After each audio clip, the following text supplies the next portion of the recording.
Hi. இந்த blouse பார்த்தீங்கன்னா, ஒரு 6 ப்ளவுஸ் வந்து நம்ம வந்து மிஷின் எம்ப்ராய்டரி பண்ணியிருக்கோம். இது வந்து நான் ஒன்று ஒன்றா உங்களுக்கு காட்டுறேன். ஒன்று ஒன்றும் ஒரு ஒரு பேட்டர்ன் பண்ணியிருக்கேன்.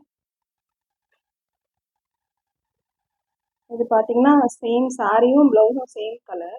அதனால இதில் வந்து இந்த மாதிரி பேட்டர்ன் பண்ண சொல்லியிருந்தாங்க. சாரி ஃபுல்லாக ப்ளவுஸ் ஸ்லீவில் இந்த மாதிரி தெரியுற மாதிரி ஃபுல்லாக பண்ணியிருக்கேன். நெக்கில் வந்து ப்ளவுஸ் எல்லாமே உங்களுக்கு க்ளோஸ் நெக்குன்றனால பேக்கில் அந்த மாதிரி கொடுத்துருக்கோம்.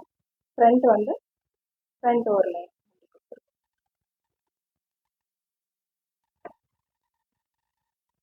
இதுலேயுமே இந்த மாதிரி இல்லை கோல்டனில் இந்த மாதிரி ஒரு ஒர்க் பண்ணியிருக்கோம். பேக்கு எல்லாமே சாரி கலர் கான்ட்ராஸ்டாக இருக்கிறதுனால கான்ட்ராஸ்ட் கலர் வந்து ஆட் பண்ணியிருக்கேன். ஸ்லீவ் ஃபுல்லாக இருக்க மாதிரி இது உங்களுக்கு நல்ல வாஷபிள் தான். ஆரி ஒர்க் மாதிரி உங்களுக்கு வந்து சேஃபாக வச்சுக்கணும் அப்படின்னு ஒரு பயம் இல்லை. இதுவுமே இதோட சாரி கலரில் வந்து இந்த மாதிரி குட்டி குட்டியாக பேரட் இருக்க மாதிரி டிசைன் பண்ணியிருக்கோம்.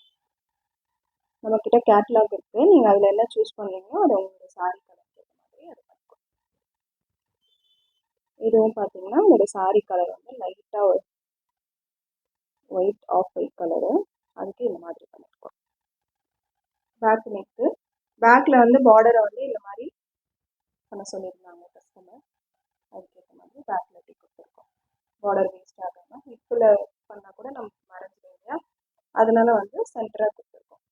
இந்த ப்ளவுஸ் பாருங்கள், சிம்பிளாக வந்து டாட்ஸ் கொடுத்துட்டு பேக் வந்து நல்லா ஹெவியாக பண்ணியிருக்கேன் ஒன் சைடு.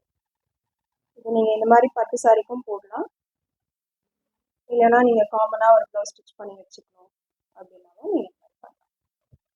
கஸ்டமருக்கு வந்து டோட்டலாக 8 ப்ளவுஸ் போட்டேன். ஃபஸ்ட்டு வந்து அவங்களுக்கு 2 ப்ளவுஸ் வந்து டெலிவரி பண்ணிட்டேன். 6 ப்ளவுஸ் வந்து ரெடி பண்ணி ஸ்டிச் பண்ணி கரெக்ட் வச்சுருக்கேன் அவங்க டெலிவரி பண்ணுறதுக்காக. தேங்க்யூ.